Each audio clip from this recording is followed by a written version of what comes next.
وعلى آله وصحبه أجمعين. اللهم صل وسلم وبارك وكرم على هذا النبي الكريم سيدنا ومولانا شفيعنا وقرة أعيننا محمد صلى الله عليه وسلم وعلى آله وأصحابه أجمعين. رضينا بالله ربا، بالإسلام دينا، وبمحمد نبيا ورسولا. يا معلم إبراهيم الحكمة علمنا، يا مفهم سليمان فهمنا ففهمناها سليمان. وكلا أتينا حكما وعلما وسقرنا مع داود الجبل يسبحنا وطيرا كنا فاعل يا رب سليمان. ويا رب إبراهيم، يا رب موسى وعيسى، يا رب محمد صلى الله عليه وسلم. أخرجنا من ظلمات الجهل والنسيان برحمتك يا أرحم الراحمين. اللهم نورنا بنور علمك وأبعدنا النسيان برحمتك يا أرحم الراحمين. اللهم زدنا علما وارزقنا فهما برحمتك يا أرحم الراحمين. اللهم ارزقنا فهم النبيين حفظ المرسلين برحمتك يا أرحم الراحمين. Ta'ala, pada pagi ini dapat kita bersama dalam majlis ilmu, dan Allah Subhanahu wa taala mudah-mudahan memberkati kehidupan kita, Allah rahmati kehidupan kita, Allah mengampunkan semua dosa-dosa kita, Allah jadikan kita antara orang-orang yang soleh, Allah permudahkan kita untuk melakukan amal ketaatan yang sebanyak-banyaknya pada agama Allah Subhanahu wa taala. Allah panjangkan umur kita dalam keadaan kita taat pada agama Allah Subhanahu wa taala. Allah jadikan seluruh ahli keluarga kita soleh-solehah. Allah jadikan isteri kita isteri yang soleh, suami yang baik yang melaksanakan tanggungjawab pada keluarganya, anak-anak yang penuh dengan hikmah, anak-anak yang penuh dengan ilmu lagi ketakwaan. Allah Ta'ala jadikan rumah kita luas, berkat, sejuk, rumah kita ibarat masjid. Allah Ta'ala berikan kehidupan kita, hati kita, jiwa kita yang penuh dengan ketenangan. Allah Ta'ala panjangkan usia kita dalam kebaikan. Allah matikan kita dengan husnul khatimah. Allah jadikan kuburan kita kuburan syurga. Allah lapangkan kuburan kita, Allah terangi kuburan kita. Allah Ta'ala mudahkan urusan soal jawab kubur kita. Allah Ta'ala yang kalau boleh kita tak perlu pun melalui jawab kubur itu dengan malaikat. Dan Allah rehatkan kita sampai ke yaumil mahsyar, hari kebangkitan. Kita dibangkitkan dalam keadaan kita mendapat perlindungan arasy Allah Subhanahu wa taala di hari yang tidak ada naungan. Tapi kita dapat dengan salah satunya kita jadi orang masjid, salah satunya kita jadi orang yang sedekah dengan tangan kanannya, tangan kiri tak tahu. Kita jadi orang yang dikala mana duduk bersendirian, kita mengenang akan dosa kita pada Allah sehingga mampu mengalirkan air mata taubat kita pada Allah Subhanahu wa taala. Dan kita berkasih sayang kerana Allah Subhanahu wa taala di dunia ini. Antara punca sebab yang kita boleh mendapat naungan arasy Allah Subhanahu wa taala di hari mahsyar. Dan kita minta sangat pada Allah Subhanahu wa taala bagi syafaat besar bagi Nabi kita sallallahu alaihi wasallam di yaumil mahsyar. Kita mampu melintasi titian siratal mustaqim ibarat kilat kalbarq. Kita mampu untuk menjadi orang yang dihisab dengan hisab yang ringan ataupun tanpa hisab. Dan kita mampu untuk minum di telaga baginda Nabi kita sallallahu alaihi wasallam. Akhirnya kita nak masuk satu syurga dengan baginda Nabi kita sallallahu alaihi wasallam, iaitu namanya syurga Firdaus. Amin, amin ya rabbal alamin. Tuan-tuan, satu ketika cerita benar di Damsyik, seorang ulama Damsyik dia cerita dalam kuliahnya, sehingga kan dia bersumpah, wallahi benda ni betul-betul berlaku. Benda ni bukan hadis, tapi benda ni betul-betul berlaku di satu kawasan perkuburan di Damsyik. Ada nama perkuburan Dahdah, perkuburan Dahdah. Di perkuburan itu ada seorang penggali kubur. Penggali kubur ni dia mengalami satu peristiwa yang sangat mengejutkan dia. Selama dia gali kubur tak pernah jumpa lagi peristiwa yang macam tu. Tiba-tiba Allah Ta'ala buka hijab dah. Apa yang berlaku, satu hari datang satu jenazah anak muda. Dan jenazah anak muda ni dihantar ke kuburan oleh mak dia. Dan ketika mana penggali kubur ni nak kebumikan dia, nak masukkan dia dalam lahat, ketika mana tu penggali kubur ni nak letakkan jenazah dalam lahat, dia pengsan. Penggali kubur ni pengsan. Dan sampai orang lain pula yang kena uruskan kematian budak tadi ni, dan juga bawa keluar pula si penggali kubur ni daripada lahat tadi, kubur tadi. Selalunya penggali kubur ni dia jiwa dia kental. Dia tak kisah nak gali kubur seorang-seorang, tak apa, time mana pun tak apa. Aku tak takut siapa nak kata hantu takut kat dia gitu. Ini sampai satu hari dia boleh pengsan dalam liang lahat tu, dalam liang kubur tu. Depa pun heran, angkat dia pergi tepi. Habis pada selesai semua depa gali kubur, depa kebumikan budak tadi, maka depa pun tanyalah pada penggali kubur ni, "Hei, hang ni tak pernah ni jadi macam ni pasal apa boleh pengsan ni? Letih sangat ke apa?" Dia kata tak, bukan letih. Ketika mana aku terima saja jenazah budak tadi masuk nak letak dalam lahat, aku nampak satu kuda mai rebut jenazah budak ni pada aku, terus naik ke langit. Lepas tu pula aku nampak pula kubur ni, tak pernah aku nampak kubur ni ibarat taman daripada taman syurga. Mai pula rupanya abang pula kepada si mati pula abang ni. Ni cerita betul. Cerita yang diceritakan oleh ulama daripada Damsyik ni lah, sambil pengajian dia di perkuburan Dahdah. Dan kebanyakan perkuburan Dahdah ini yang dikebumikan di situ adalah para awliya Allah.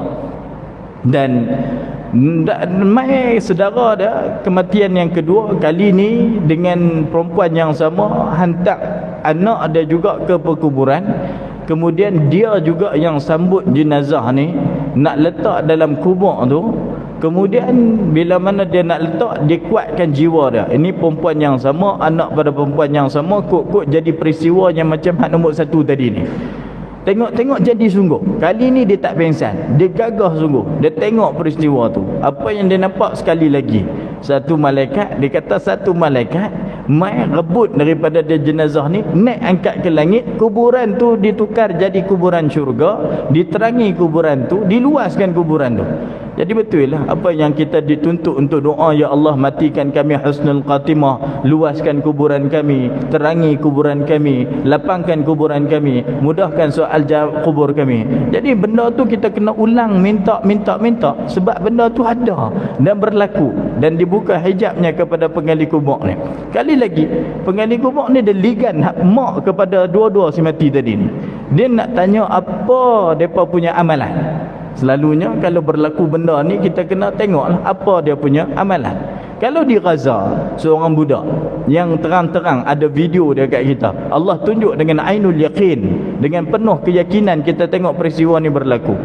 Dia kata ketika mana saat sakaratul maut budak perempuan ni, dia kata, "Ayah, aku tak nampak dah muka ayah, tapi kita dah nampak dalam video tu, mata dia terbeliak duk tengok muka ayah dah. Tapi dia kata, ayah, tak nampak ada muka ayah.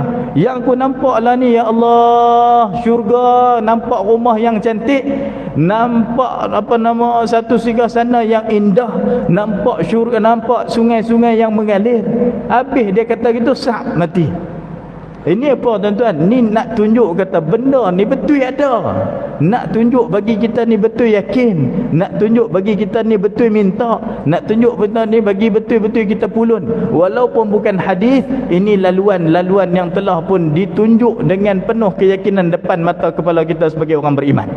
Jadinya bila ditanya kepada mak pada budak ni, mak budak ni kata tak ada amalan apa anak-anak aku ni, melainkan anak yang pertama tu dia kaki mengaji. Dia kerja duk belajar agama. Mana saja tempat majlis ilmu ada dia pergi. Dia minat sungguh. Dia minat sungguh duk tadah telinga, duk dengar, jadikan diri dia tu dalam kehidupan dia tu sebagai pelajar agama. Jadi tuan-tuan, apa nak kata? Kita yang duduk dalam majlis macam ni, biar istiqamah macam ni. Bagi istiqamah macam ni sampai mati kita tu, di hari mati kita tu, biar kita duduk macam ni. Hak menyampaikan ilmu, istiqamah menyampaikan ilmu. Hak mana mendengar ilmu, istiqamah mendengar ilmu. Jadi duduk dah dalam majlis yang macam ni. Majlis yang macam ni Allah Ta'ala nak bagi syurga kat kita. Majlis macam ni, kalau kita boleh istiqamah sampai mati kita, insya-Allah tabarakallah, kita yakin sungguh Allah Ta'ala nak mudah kita masuk syurga. Man salaka tariqan yaltamisu fiha ilma, sahalallahu lahu tariqan ilal jannah. Siapa yang mudahkan diri dia untuk jadi para penuntut ilmu, tak kira umur lah, umur muda ke umur tua ke, dia secara formal ke yang tidak formal ke, tunggu duduk faham ke tak faham ke. Jadi dia nampak effort dia minat sungguh dengan majlis ni. Sebenarnya Allah nak bagi syurga. Tunggu ya, mati dapat. Kena yakin gitu, sebab Nabi dah sebut dan ada peristiwa ulama yang dah merekodkan perkara ni. Dia kata anak hak pertama tu dia jadi orang hak mengaji ilmu. Hak kedua tu tak mengaji pun. Hak kedua tu dia kerja. Dia kerja cari duit. Kerja cari duit pun balasan yang sama dengan majlis ilmu ke? Tak, dia kata. Hak cari duit tu, dia tolong sara pengajian hak pertama tu. Dia tolong cari duit, tapi dia tolong duk bagi duit kat orang hak nak mengaji ni. Kelebihan dia sama. Dia pulun cari duit untuk menaja pengajian kepada orang hak pertama tadi. Jadi tuan-tuan, kita ni zaman anak nak sekolah, zaman ni tuan-tuan habis dah nak sekolah semua besar habis dah. Zaman kami lebih kami ni. Anak kalau 5 orang nak sekolah ni jenuh yuran, jenuh baju sekolah, jenuh nak bayar duit asrama. Jenuh belaka. Jadi kalau kita kenangkan benda yang berlaku ni, tak apa, kita dengan penuh turul ikhlas kita akan bagi meniatkan untuk infak bagi anak-anak untuk mengaji. Hak pertama tadi kerana mengaji, hak kedua tadi kerana menyara dia punya adik dia mengaji. Kedua-duanya Allah Ta'ala luaskan kuburan mereka, tenangi kuburan mereka, lapangkan kuburan mereka kerana majalisul ilm, kerana majlis ilmu. Dan kita minta pada Allah Subhanahu Wa Ta'ala, Allah Ta'ala bagilah orang kata apa, hati jiwa yang istiqamah pada kita untuk duduk dalam majlis yang macam ni. Tuan-tuan yang dirahmati Allah, kita duduk dalam suasana yang penuh berkat. Pagi ni suasana yang penuh berkat. 5 keberkatan yang ada dalam majlis ni. Yang pertama, kata ulama, majlis ni dia ada 5 berkat. Berkat ni dia menambahkan kebaikan dalam hidup kita. Kita kena cari berkat. Kita tak cari benda yang banyak, benda yang besar, tapi kita cari benda yang berkat untuk kita dapat tenang dan untuk kita jadi orang yang soleh. Keberkatan yang pertama yang kita boleh dapat pada pagi ni, kata ulama, daripada ustaz yang main mengajar. Dia main daripada mana tak tahu, tapi dengan syarat dia kena ikhlas. Dia datang belajar mengajar ni, ataupun kita nak berkongsi ilmu ni, kalau ada pada diri dia keberkatan, maka boleh tumpah. Kalaupun ustaz yang tak ada, orang kata apa, yang datang pagi ni tak berkat, maka turun keberkatan yang kedua. Keberkatan yang kedua dalam majlis ilmu ni adalah kepada para pendengar ilmu. Tuan-tuan masing-masing lagi ikhlas. Tak ada siapa paksa tuan-tuan duduk pun, tapi tuan-tuan tunggu juga. Pas mayang subuh ni tunggu juga. Jadi tuan-tuan yang penuh dengan keikhlasan duk tunggu ni, ada berkat masing-masing yang kita boleh tumpang masing-masing pada pagi ni. Kalau tuan-tuan tidak menjaga adab dalam majlis ilmu, maka hilanglah berkat. Tidak ada keikhlasan menghadirkan majlis ilmu, hilanglah berkat. Itu je. Tanda untuk mendapat keberkatan ni, mesti kita berkat. Buat tu kerana, mesti kita ikhlas. Buat tu kerana Allah Ta'ala. Kalau tuan-tuan menghilangkan keberkatan majlis ilmu, ada keberkatan yang ketiga. Keberkatan yang ketiga adalah keberkatan kitab. Kitab yang saya duk pegang depan ni, Mbak Ustaz Din kata, Ustaz nak baca kitab apa? Saya pun fikir-fikir, bubuh Ustaz Din ni Bahrul Mazi. Bahrul Mazi. Kita bawa lah kitab Bahrul Mazi ni, ada 22 juz jilid. Takkan nak bawa 22, bawa satu saja. Satu pun tak tahu nak baca tajuk apa pada pagi ni. Ini tak masuk tajuk ni, baru duk sembang pasal mukaddimah berkat. So buku ni mungkin ada berkat, dan memang berkat lah. Syekh yang tulis ni pun lama dah mati. Jadinya kita ulang-ulang baca seolah dia hidup, dan kita nak curi keberkatan daripada ilmu dalam kitab ni. Dan kita minta mudah-mudahan ada keberkatan daripada kita baca kitab ni nanti berkaitan dengan ilmu yang ada dalamnya. Keberkatan kalau tak ada daripada kitab, kita duduk dalam keberkatan masa yang kita duduk ni sangat berkat. Nabi SAW kata, siapa yang sembahyang subuh kemudian dia tunggu berzikir sehingga terbit matahari, maka dia solat pula 2 rakaat, maka dia mendapat pahala buat umrah, buat haji dan juga umrah. Atau kama qala, buat haji dan juga umrah. Senang macam tu je. Hadisun sahih. Siapa yang tunggu sampai cerah, sat lagi dia sembahyang 2 rakaat. Ada ulama kata sembahyang 2 rakaat ni nanti tunggu sembahyang syuruk. Sembahyang syuruk. Ada yang menguatkan bukan sembahyang syuruk, sebaliknya adalah sembahyang duha. Ala kulli hal, tunggu sampai cerah dengan zikir. Lepas pada salat Jumaat kita sama-sama zikir. Ini tengah zikir lah ni. Kita tengah zikir ni memperingati tentang agama Allah Subhanahu wa taala. Ada keberkatan daripada masa. Kalau kita tak dapat keberkatan masa, kita dapat keberkatan yang terakhir, iaitu keberkatan tempat. Keberkatan tempat. Tempat yang kita duduk ni amat dan sangat berkat, yang nama dia masjid. Yang nama dia masjid. Umat Muhammad sallallahu alaihi wasallam ini dimuliakan dengan 2 perkara. Satu, dimuliakan dengan masa. Masa yang Allah Ta'ala nak memuliakan kita esok ni, nama dia Ramadan. Tak lama lagi. Masa yang Allah Ta'ala nak memuliakan kita adalah Allah berikan kepada umat Muhammad ni Ramadan. Bila yang Allah bagi kepada umat Muhammad ni Ramadan? Malam Mi'raj. Malam Mi'raj. Malam Mi'raj tu bukan Allah Ta'ala bagi solat ke? Sebelum Allah Ta'ala nak laskan dengan memberikan ganjaran solat 50 waktu, sebelum tu Allah Ta'ala kata aku berikan kepada umat Muhammad 8 benda. Kepada umat kamu Muhammad 8 benda. Antaranya dalam 8 benda tu, sebelum nak disebutkan solat, adalah syahr Ramadan. Aku beri kepada umat kamu yang tidak berikan kepada umat yang lain adalah bulan Ramadan, yang penuh dengan keberkatan, yang penuh dengan gandaan pahala. Aku nak muliakan umat kamu dengan duduk dalam Ramadan ini, buat pahala di dalam Ramadan 10 sampai 700 kali ganda. Buatlah semua amal ibadat, aku akan ganjarkan 10 sampai 700 kali ganda, kecuali puasa. Puasa wa ana ajzi bih. Puasa aku sendiri yang akan nilai puasa tersebut. Sebab tu umat Muhammad bila mana Ramadan nak mai, dia dah tak kena jadi jiwa yang tak sabar nak sambut Ramadan. Jiwa yang sungguh-sungguh ikhlas nak tunggu Ramadan. Jiwa yang sungguh-sungguh dambakan dengan jiwanya, hatinya untuk terima Ramadan. Ramadan ni bulan, ini bukan tazkirah Ramadan, tapi bila dah sebut Ramadan, masuk bila Ramadan. Apa ustaz tak masuk Ramadan hidup cakap pasal Ramadan? Ambang Ramadan. Tapi pagi ni bukan nak cakap pasal ambang Ramadan pun. Dia nak cakap pasal tajuk lain. Tapi kita sentuh bila? Tuan-tuan. Bila dah Allah Ta'ala tu dah bagi lalu ni, sebut bila? Bila nak masuk Ramadan ni bulan hari yang sama, dia macam hari ni pun.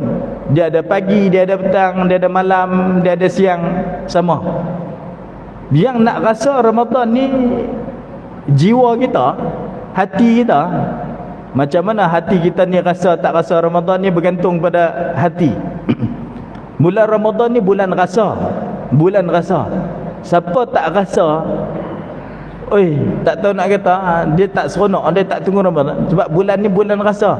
Sebab tu Allah Ta'ala kata la'allakum tattaqun. Ya ayyuhalladzina amanu kutiba alaikumusiyam kama kutiba alal ladzina min qablikum la'allakum tattaqun.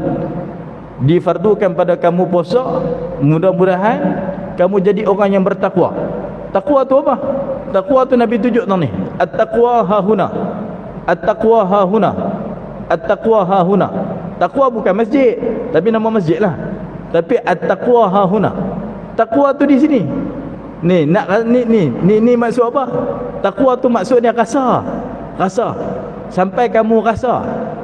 Nak bina Ramadan ni sampai kamu rasa.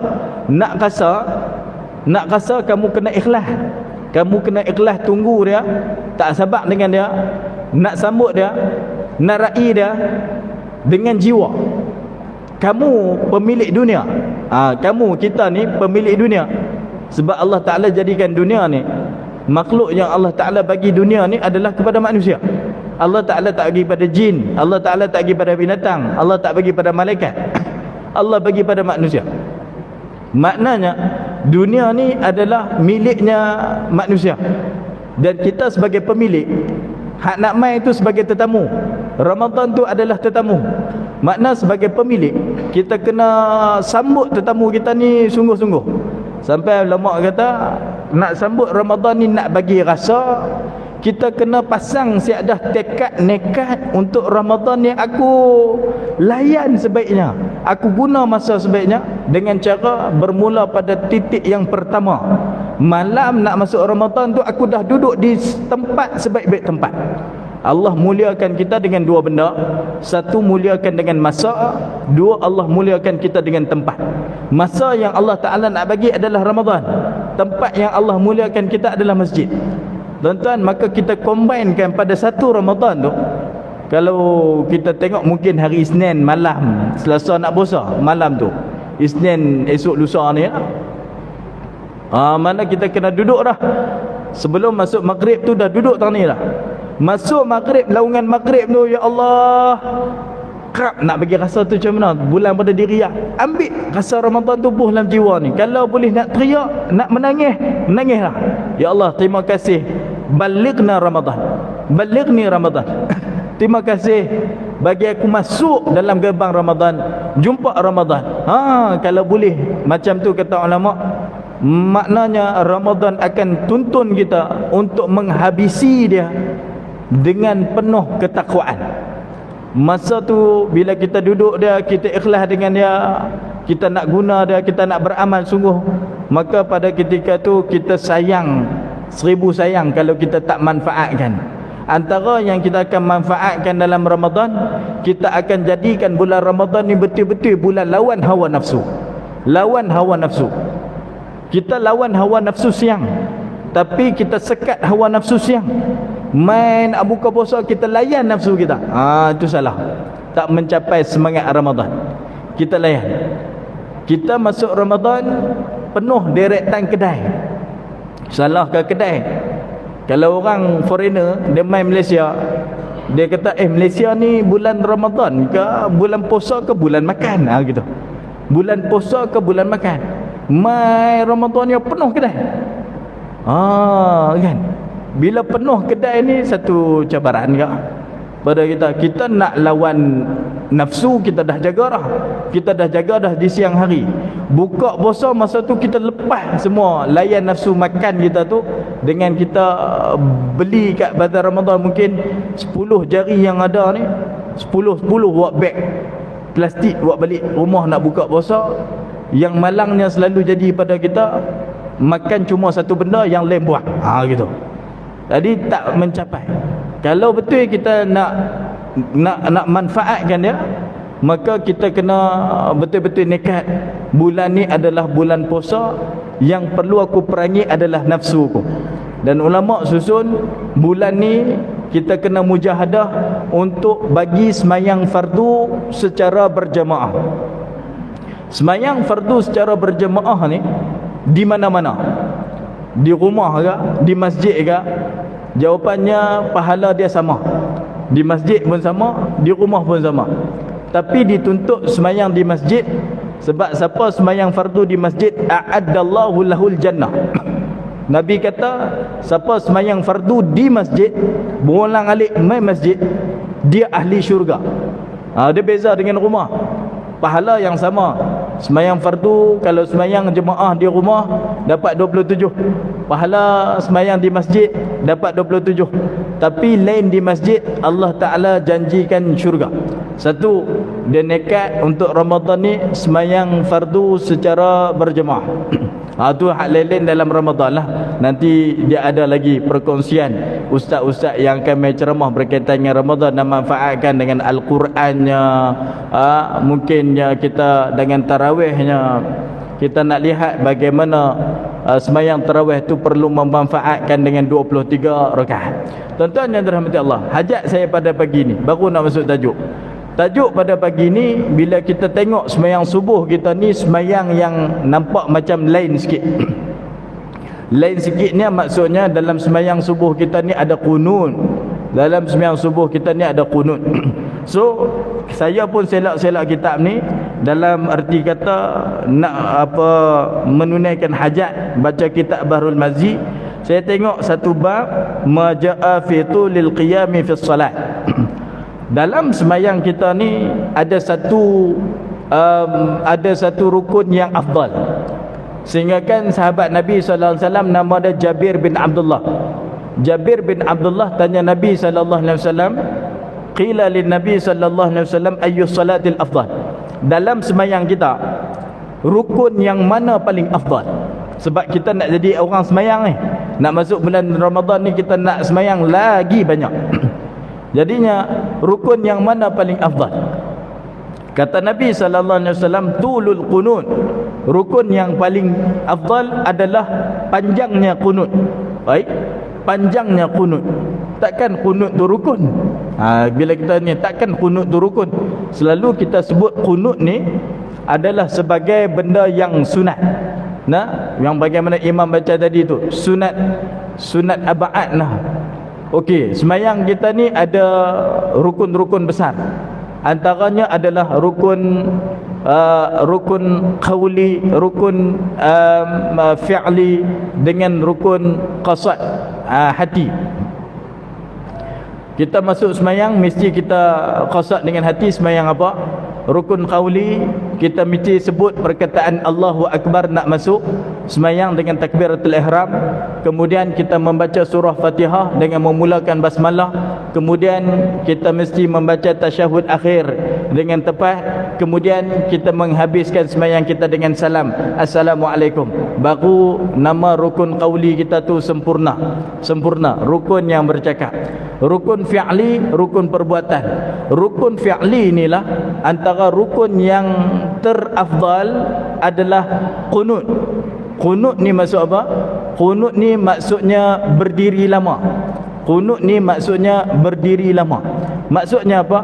Rukun yang terbesar dalam sembahyang fardu yang terafdal adalah qiyam. Qiyam ni maksudnya ketika mana kita nak sembahyang tu kita berdiri. Kemudian angkat takbir ni sunat, Allahu Akbar sunat, sebutan ni yang wajib. Qiyam tu, berdiri kita tu, itu rukun terafdal, rukun yang terbaik untuk kita buat. Siapa yang mai sembahyang fardu, dia tak berdiri, kalau dia tak uzur, tak sah sembahyang dah. Kalau dia tak uzur, tak sah sembahyang dah. Sebab sembahyang fardu sangat dituntut untuk sembahyang mai rukun pertama adalah berdiri tegak. Kalau dia tak ada keuzuran, dia duduk, tak sah sembahyang. Sebab rukun tu rukun yang sangat diberati. Lain dengan sembahyang sunat. Sembahyang sunat, kita tak uzur, kita boleh pilih untuk sembahyang berdiri atau sembahyang duduk. Sembahyang tarawih 23 rakaat, kita boleh pilih kita nak sembahyang duduk sampai 23 rakaat, silakan. Sembahyang fardu isyak, kita nak pilih sembahyang duduk, tak sah sembahyang, kecuali orang yang uzur. Hatta kan orang yang uzur ni, kalau dia mai daripada kereta dia boleh berjalan, kemudian nak sembahyang dia pergi duduk. Ini pun pelik. Dia mai daripada kereta, dia berjalan.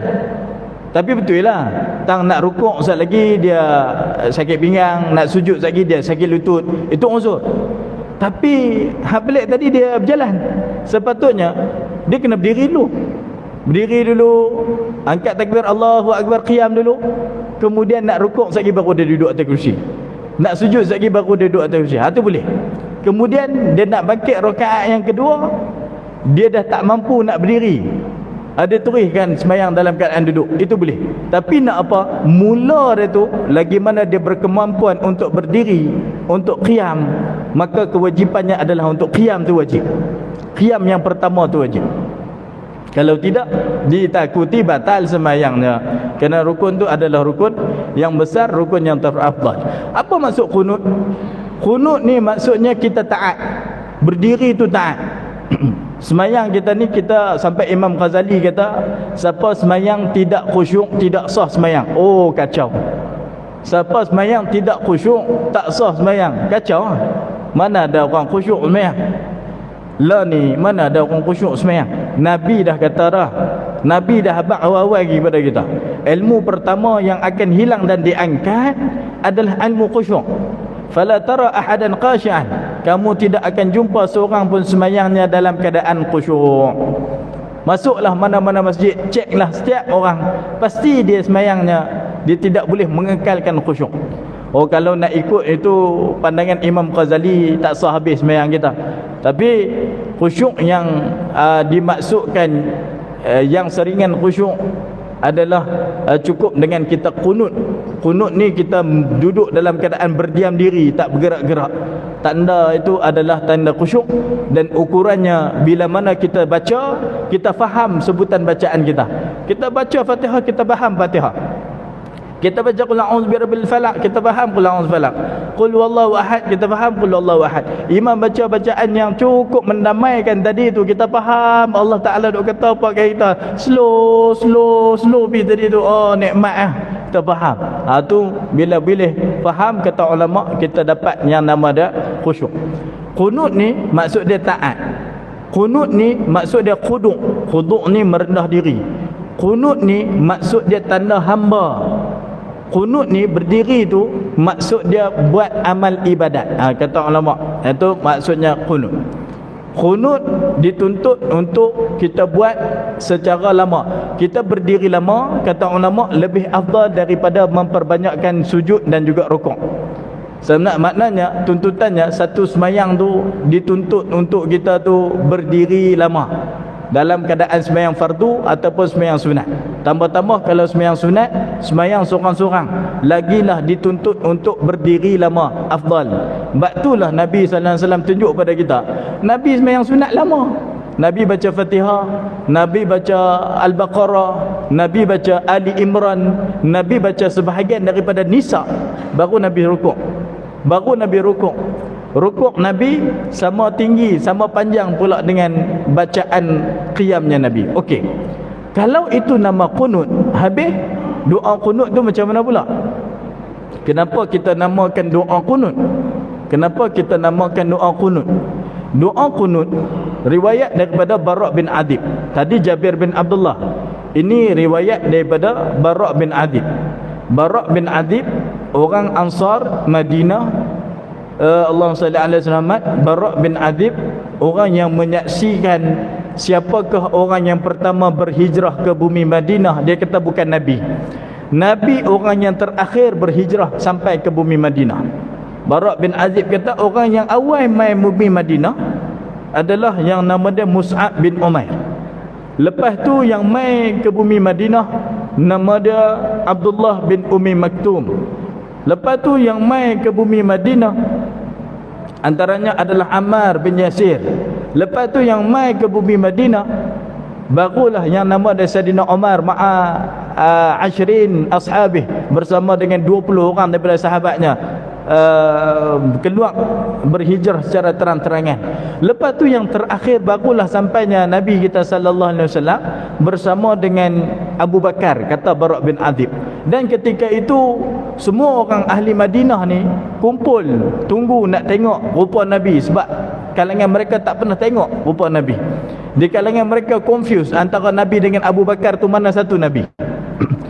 Sehingga kan dia mengatakan bahawa para hamba ketika itu sanggup naik pokok kurma duk tengok daripada jauh nak qadimah Rasul, sampai dah Nabi ke bumi Madinah, qadimah Rasul, kata Bara' bin Azib ni yang menyaksikan peristiwa hijrah. Dan orang Yahudi tidak terturut juga tunggu dan tengok kehadiran baginda Nabi sallallahu alaihi wasallam ke bumi Madinah. Dan dikatakan Bara' bin Azib ketika mana Nabi sampai ke bumi Madinah, kami di Madinah ni sudah pun boleh membaca Al-Quran, bahkan menghafaz min suwaril mufassal, dan menghafaz surah-surah yang pendek sebagaimana Sabbih isma rabbikal a'la. Nabi tak sampai lagi, tapi Islam sudah meluas di Madinah. Macam mana tu? Sebab Nabi ada hantar seorang duta yang awal tadi mai, yang nama dia Mus'ab bin Umair.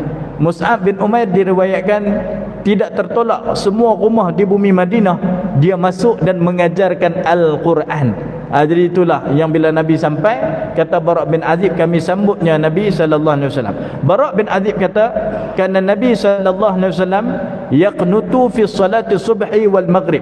Adalah Nabi sallallahu alaihi wasallam berqunut di dalam sembahyang subuh dan juga sembahyang maghrib. Ni kaitan dengan qunut tadi ni. Qunut maksudnya berdiri lama. Qunut subuh tu kenapa dinamakan qunut? Diletakkan pula mengatakan Nabi berqunut ketika mana salat maghrib dan juga salat subuh. Dan kata ulama, Kunutnya Nabi SAW ini adalah pada rakaat yang terakhir, selepas daripada rukuk yang terakhir, bangkit ketika itu adalah duduk di rukun i'tidal. Rukun i'tidal. Rukun i'tidal ni tuan-tuan, yang sami Allah liman hamidah, rukun i'tidal ni, rukun tu tak boleh lama. Okey, 5 minit lagi. Saya ingat sampai pukul 8 tadi ni. Sebab pukul 8 dia kata ada pasar apa nama sayur. Kita cuba habis 5 minit lagi. Bab kita kunut begini. Tuan-tuan dan dirahmati Allah SWT, bangkit daripada i'tidal tu, ketika itu kita membaca doa kunut, dan ini dinamakan kunut. Kenapa? Rukun i'tidal, rukun yang tidak boleh lama. Rukun i'tidal ni siapa lama, kata Imam Syafi'i, batal sembahyang. Tapi kenapa kita berdiri lama untuk membaca kunut? Kenapa kita berdiri lama untuk membaca kunut? Sebab tu sebahagian ulama dia mengatakan bahawa tidak ada kunut. Tetapi bagi Imam Syafi'i mengatakan ada kunut. Dan kunut ni pula tadi kita baca panjang. Kunut ni tidak boleh dibaca ketika mana kita berada pada rukun i'tidal. Rukun i'tidal kata ulama tidak boleh melebihi daripada bacaan suratul Fatihah pula. Kenapa kita kunut di rukun i'tidal? Kerana Nabi tunjuk kunut di rukun i'tidal ni adalah satu perbuatan baginda Nabi SAW. Sebab tu Nabi kita SAW, kalau kita nak panjangkan kunut tu, boleh dibacakan dengan doa-doa yang warid, doa-doa yang Nabi baca. Boleh dipanjangkan untuk sembahyang subuh, dan juga selain sembahyang subuh, setiap waktu pun boleh kita baca kunut. Setiap waktu boleh kita baca kunut. Ketika mana setiap waktu boleh baca kunut adalah ketika mana umat Islam berada dalam keadaan wabak, dalam keadaan peperangan, dalam keadaan bencana. Sebab tu kita doa kunut selain pada waktu subuh. Ada imam yang terus membacakan doa kunut dengan bunyinya, Allahumma inna naj'aluka fi nuhuri a'da'ina wa na'udzubika min syururihim. Allahumma baddi' syamlahum. Ketika zuhur pun baca kunut, asar baca kunut, maghrib baca kunut, isyak baca kunut, subuh lagi kena baca kunut. Rupa-rupanya ini ditunjuk Nabi. Nabi membaca kunut saat peperangan itu pada setiap sembahyang fardu. Kunut tidak dituntut untuk dibaca dalam sembahyang sunat, tetapi kunut ini dibacakan di dalam sembahyang fardu. Dalam sembahyang fardu, setiap kali fardu dalam keadaan peperangan, bacalah kunut. Ini adalah sunnahnya baginda Nabi SAW. Dan untuk subuh dikhususkan. Kata Imam Asy-Syafi'i, aku sukakan kamu berkunut, setiap sembahyang subuh, jangan ditinggalkan. Kata Imam Syafi'i, setiap sembahyang subuh jangan ditinggalkan untuk baca kunut. Okey, doa yang kita baca tu kenapa dikatakan doa kunut? Kerana perbuatan berdiri itu, kerana perbuatan berdiri lama tu nama dia kunut. Sami Allah liman hamidah. Ya, di situ kita berdiri tegak. Berdiri lama ni nama dia kunut. Doa itu adalah doa yang dinisbahkan kepada perbuatan berdiri lama. So doa yang dibaca Allah mahdini fi man hadait, doa tu kata ulama doa yang masyhur. Allah mahdini fi man hadait wa afini fi man afait. Allah mahdina fi man hadait wa afina fi man afait. Doa tu doa yang masyhur dibacakan, dan itulah doa yang Nabi SAW antaranya yang Nabi bacakan. Dan boleh tak kita berkunut dengan selain membaca doa kunut itu? Jawapannya adalah boleh. Dan aku sunatkan, kata Imam Syafi'i, membaca doa kunut itu. Ni saya pelaju nak habis 5 minit. Doa Imam Syafi'i, dia baca dengan keadaan menyaringkan doa kunut, Allah mahdina. Sebab tu imam nyaringkan Allah mahdina, sunat. Dan sunat juga kita mengaminkan Allah mahdina fi man hadait. Dan ketika mana doa kunut itu dibacakan, sunat kita untuk mengangkat tangan. Sebab tu kita mengangkat tangan.